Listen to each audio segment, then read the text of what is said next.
In order for you to become financially stable, you need to know 4 things.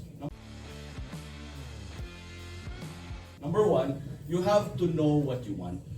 Ano bang gusto mo?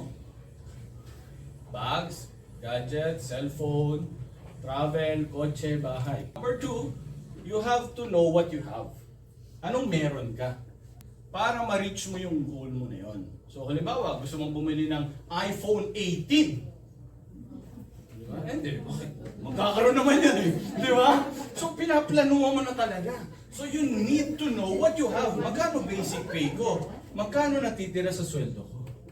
Di ba? Para by the time na lumabas yung iPhone 18, fully paid na. Di ba? And then, you have to save up. Kasi kailangan, may gusto kang makamtan, you have to save for it. Di ba?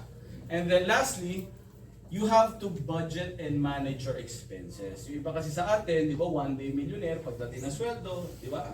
Parang buhay milyonaryo. Pagka malapit na yung sweldo, petsa de? Alam na alam, di ba?